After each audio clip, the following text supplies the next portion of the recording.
Hello friends, welcome to all on my YouTube channel civil exam Guru.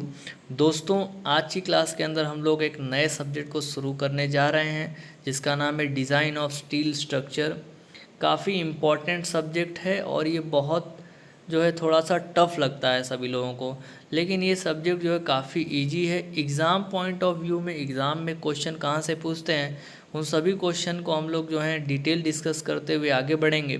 IS 800 से काफ़ी सारे question exam में पूछे जाते हैं, तो डिज़ाइन ऑफ स्टील स्ट्रक्चर को हम लोग शुरू करेंगे। इसके लिए IS 800 जो है काफ़ी इम्पोर्टेंट कोड होता है, तो वो कोड से भी क्वेश्चन एग्ज़ाम में बनते हैं। तो आइए आज की क्लास के अंदर हम लोग जो है जस्ट इंट्रोडक्शन पार्ट को डिस्कस करेंगे और चैप्टर 1 को शुरू करते हैं यहाँ पर इंट्रोडक्शन पार्ट में। तो इंट्रोडक्शन से फर्स्ट क्वेश्चन हमको ये बोलता है कि as per the IS code designation, which of the following structural steel section are designed using dimension of width and thickness only?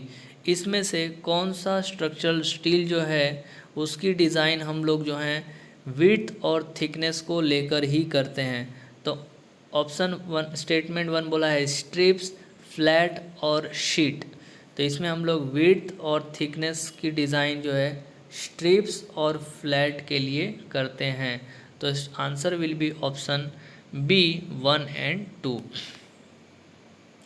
Next question, the value of imperfection factor for a buckling class A is. Buckling class A के लिए imperfection factor की value कितनी होती है? तो option is 0.34, 0.75, 0.21 and 0.5। तो answer will be option C 0.31।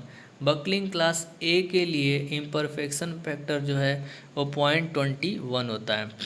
Next question, which of the following statement is or are correct for a steel beam. Steel beam के लिए कौन सा स्टेटमेंट यहाँ पर सही है वो बताना है। Statement number 1, in practical cases it is observed that beam carry a load lower than the plastic moment capacity due to the effect of strain hardening. Second statement, a cross section subjected to coexisting bending and high shear strength has reduced moment of resistance at the presence of high shear. ऐसा cross section जिसके ऊपर subjected to the coexisting bending moment, जिसके ऊपर पहले से bending moment लग रहा है और उसके ऊपर हाई सीयर स्ट्रेस लग रहा है, उसके अंदर मोमेंट ऑफ रेजिस्टेंस जो है वो कम हो जाएगा और at the presence of high shear, यदि सीयर ज़्यादा लग रहा है तो मोमेंट ऑफ रेजिस्टेंस जो है रिड्यूस हो जाएगा, ऐसा कह रहा है statement 2। Bending stress in flange are lower near the junction of a web and higher at a point away from the web. तो बेंडिंग स्ट्रेस इन फ्लैंज जो है वो फ्लैंज में बेंडिंग स्ट्रेस जो है वो हाई होता है। ये स्टेटमेंट 3 जो है वो गलत है। स्टेटमेंट 1 जो है वो भी बोल रहा है कि प्रैक्टिकल केस में ऐसा ऑब्जर्व किया गया है कि beam carry load lower than the plastic moment capacity due to the effect of strain hardening. तो ऐसा नहीं है, वो हायर लोड लेती है। स्टेटमेंट 1 भी गलत है। Answer will be option 2। Statement 2 जो है वो एक सही स्टेटमेंट है। क्या बोल रहा है कि ऐसा cross section subjected to the coexisting bending and high shear, जिसके अंदर जो है बेंडिंग और हाई सीयर लग रहा है, हैज़ रिड्यूस्ड मोमेंट रजिस्टिंग, जिसमें क्या होगा कि मोमेंट रजिस्टिंग कम हो जाएगा in presence of high shear. Question number 4, as per IS 800/2015 important factor for cyclonic region K4 for the industrial structure to locate on the Gujarat coast.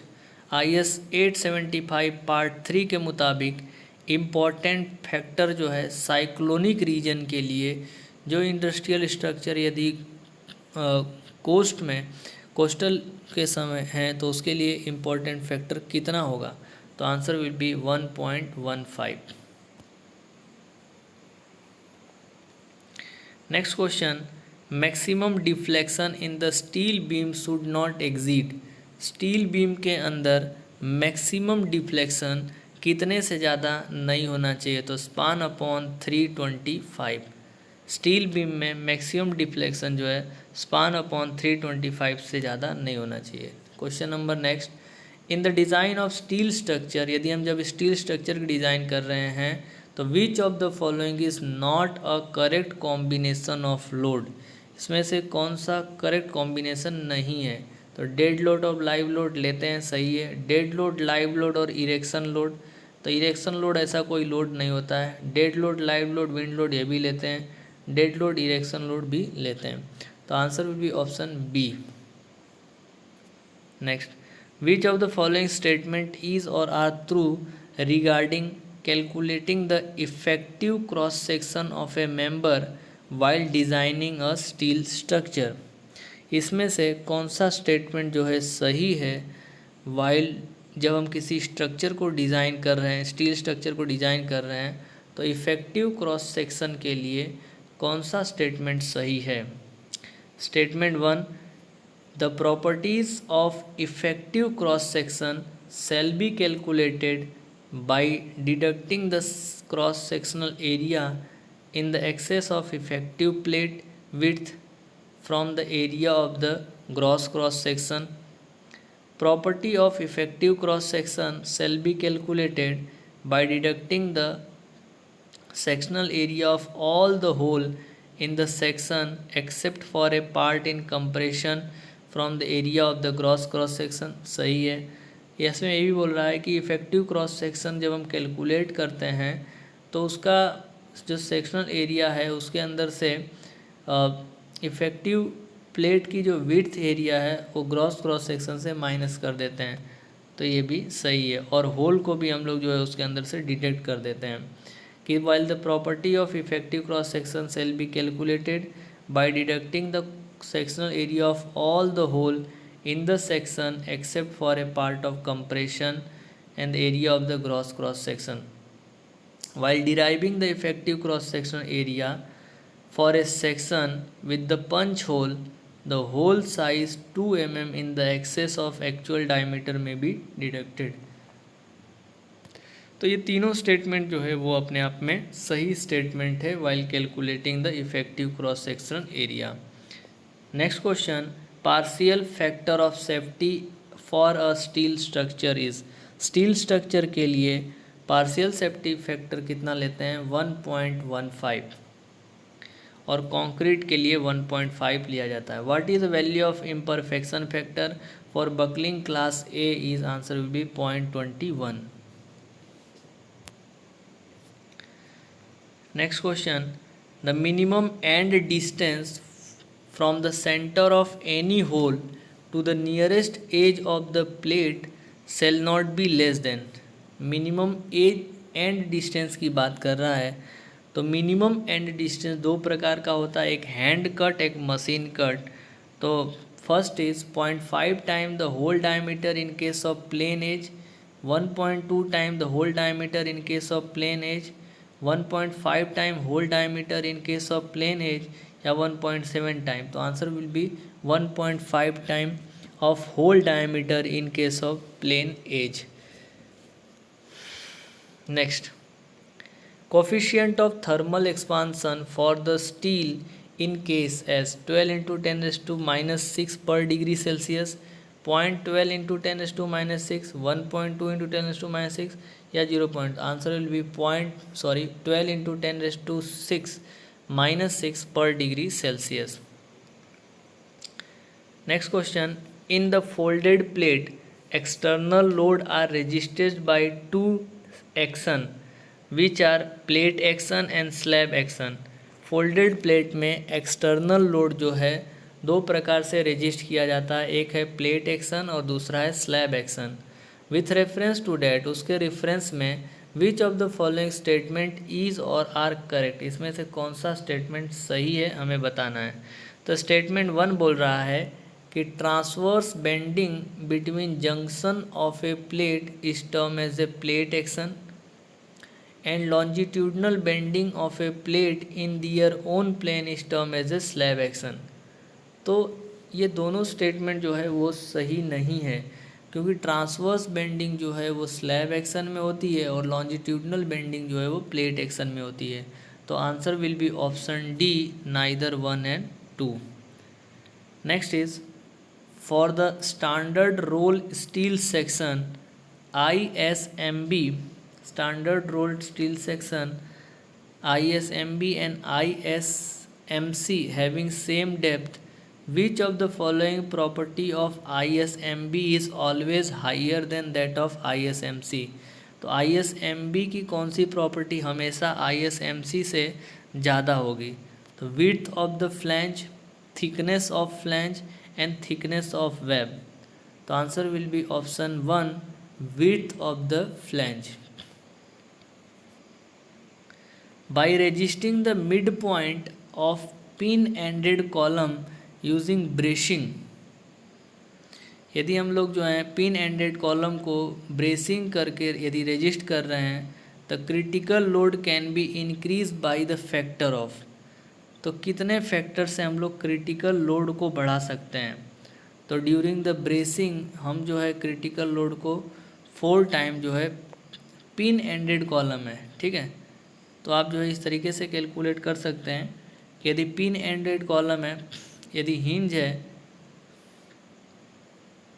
Pin ended column है, तो mid point of pin ended column, तो L is equal to क्या हो जाता है? L/2 हो जाता है पिन के लिए। फिक्स के लिए जो है L is equal to L/2 हो जाता है। तो क्रिटिकल लोड जो है 4 टाइम इंक्रीज हो जाएगा। Next, in case of member with fire protection material apply, the exposure surface is to be taken as. यदि किसी मेंबर के अंदर फायर प्रोटेक्शन मटेरियल लगाया गया है तो एक्सपोजर सरफेस जो है किस तरीके से वर्क करेगा? Internal surface area of fire protection material, external surface area of fire protection material, average of product of thickness and the length of fire protection material, weight average of product of thickness and the length of fire protection material। तो यदि fire protection material, member को fire protection material बनाना है तो expose surface जो है is to be taken as internal surface area of fire protection material. Next question, yield stress for Fe 410 grade of the steel is. 410 grade of steel के लिए yield stress की value कितनी हम calculate करेंगे? तो answer will be 1। If the wind velocity of a height is 2 metre above the ground is 15 kilometre per hour. यदि wind की velocity जो है 2 मीटर हाइट पे, h1 हाइट पर, h1 2 मीटर है, वेलोसिटी v1 जो है 15 किलोमीटर पर आवर दिया हुआ है। The velocity of height is 10 metre above the ground will be. यदि h2 जो है वो 10 मीटर है तो v2 हमें कैलकुलेट करना है। तो velocity is directly proportional to h की power 1/7, v is directly proportional to h की पावर 1/7। तो v1 upon v2 is equal to h1 upon h2 to the power 1/7। इसको हम लोग सॉल्व करेंगे तो सॉल्व करने से आपको आंसर मिलता है 19 kilometre per hour. The most economical and efficient section used as beam is. तो सबसे इकोनॉमिकल और एफिशिएंट सेक्शन जो है बीम में कौन सा सेक्शन होता है? दैट इज़ आई सेक्शन, क्योंकि आई सेक्शन का बेंडिंग स्ट्रेस ज़्यादा होता है, इसीलिए सबसे स्ट्रॉन्ग होती है। The grade of the steel is designated as Fe 415 if. यदि कोई स्टील उसका ग्रेड Fe 415 डेजिग्नेशन दिया गया है तो क्या बताता है कि अपर यील्ड स्ट्रेस उसका 415 न्यूटन पर एम स्क्वायर होना चाहिए, अल्टीमेट स्ट्रेस जो है 415 न्यूटन पर एम स्क्वायर होता है, या पार्शियल सेफ्टी फैक्टर 1.15 होगा, या कैरेक्टरिस्टिक स्ट्रेंथ 415 होगा। तो answer will be option D कि ग्रेड जो है 415 Fe 415 है, तो उसका कैरेक्टरिस्टिक स्ट्रेंथ जो है वो 415 न्यूटन पर एम स्क्वायर होगा। Density of steel is, steel की डेंसिटी कितनी होती है 7,850 kg per metre cube. In the design of steel structure using working stress method of the design the factor of safety is applied. Steel structure के design में working stress method के लिए factor of safety किस में apply करेंगे, loading में, yield stress of material में, sectional property of material में, या safe bearing capacity of soil में। तो किसके अंदर हम लोग जो है yield factor of safety apply करेंगे। तो हमारे पास फैक्टर ऑफ सेफ्टी होता है, factor of safety is equal to yield stress upon working stress. ठीक है, तो working stress is equal to क्या हो जाएगा, yield stress upon factor of safety. तो factor of safety is applied to the yield stress of material. The heaviest section of same depth as per Indian standard hot roll steel section is. इसमें heaviest section कौन सा है, तो Indian standard heavy beam ISHB।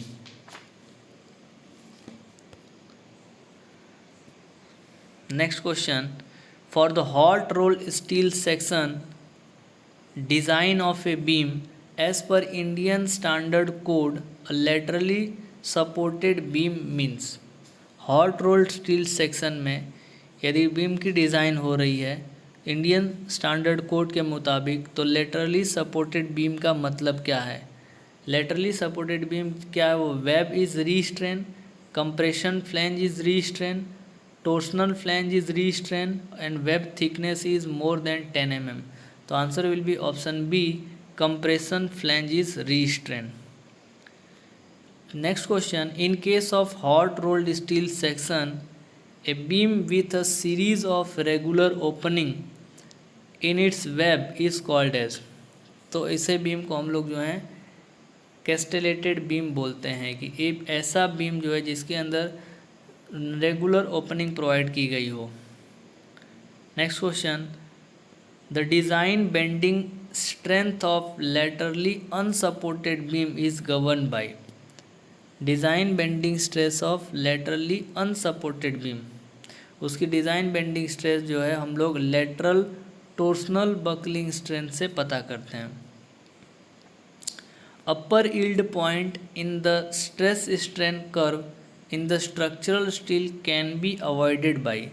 अपर yield point जो है वो किसी भी स्ट्रेस स्ट्रेन कर्व के अंदर किसी भी स्ट्रक्चरल स्टील के लिए क्या हम लोग जो हैं क्या अवॉइड करते हैं, cold working, hot working, quenching या गैल्वेनाइजिंग। तो answer will be hot working. Cross section area of 16 mm diameter steel bar is equal to π/4 into d square, 16 का स्क्वायर। तो answer will be 200 mm square. ठीक है, next, ISMB 200 is a hot rolled standard Indian steel section in which 200 indicate। ISMB 200 का मतलब क्या है, तो 200 उसका डेप्थ बताता है। इंडियन स्टैंडर्ड मीडियम बीम 200 का मतलब है कि 200 उसका डेप्थ बताएगा। In the steel structure design check the lateral torsional buckling is require for. Steel structure design के अंदर लेटरल टोर्सनल बकलिंग का चेक जो है किसके लिए अप्लाई करते हैं, axial column, laterally unsupported beam, tension member या कॉलम बेसिस। तो answer will be laterally unsupported beam. Modulus of elasticity of steel is generally 2 × 10⁵ newton per mm square.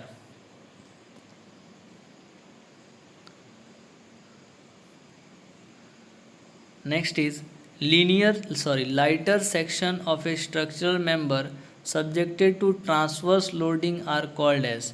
ऐसा सेक्शन स्ट्रक्चरल मेंबर का जिसमें ट्रांसवर्स लोडिंग लगता है उसको बोलते हैं joints.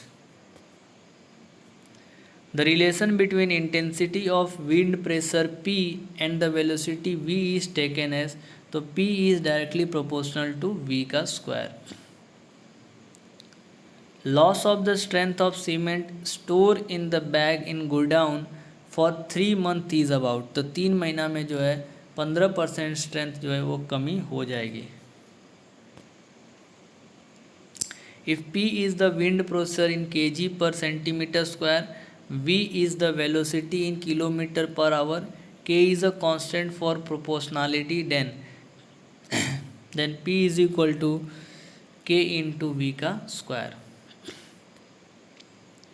Slenderness ratio of a single angle single strut should be less than।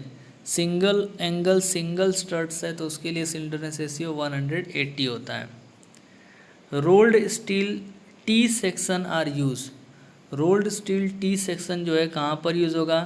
To transmit bracket load to the column with flat strip to connect plate in the steel rectangular tank in both A and B या none of the above. तो rolled steel T section जो है दोनों में use होगा कि to transmit bracket load to the column with flat strip to connect plate in the steel rectangular tank. Plate in the structural steel work are use to. Structural steel work में जो plate use होता है उसका purpose क्या है? That is use to connect the steel beam, serve as a tension member in the steel roof turn, form the built up section of the steel, all of the above. The answer will be all of the above. A beam with a member of regular opening in the web is called as. Answer will be castellated beam. Tension member in which reversal of direct stress due to load other than wind and seismic force, the maximum slenderness ratio will be 180. Modulus of elasticity of structural steel is taken as। Structural steel के लिए modulus of elasticity कितना होता है? तो 2 × 10⁵ newton per mm square. Next question is design wind pressure Pz for the building can be obtained knowing the velocity Vz is equal to 0.6 Vz का square. सो इस तरीके से हम लोग जो है बेसिक्स इंट्रोडक्शन वाले पार्ट को डिस्कस किए कि स्टील की मॉडुलस ऑफ इलास्टिसिटी कितना है, टेम्परेचर कितना है, ठीक है, बेसिक क्वेश्चन डिस्कस किए। आगे वाले क्लास के अंदर हम लोग जो है स्टील के दूसरे चैप्टर के ऊपर जाएंगे जिसके अंदर हम कनेक्शन डिस्कस करेंगे, riveted connection, bolted connection, welded connection. तो दोस्तों वीडियो यदि आपको पसंद आ रही है, यदि आपको लग रहा है कि मेहनत किया जा रहा है तो आप जो है हमें सपोर्ट कर सकते हैं। आपका सपोर्ट जो है ज़रूरी है। वीडियो को लाइक करिए, चैनल को सब्सक्राइब करिए और मैक्सिमम लोगों तक इसको शेयर करिए। Thank you very much for watching this video once again। Thank you very much. Keep watching, keep sharing.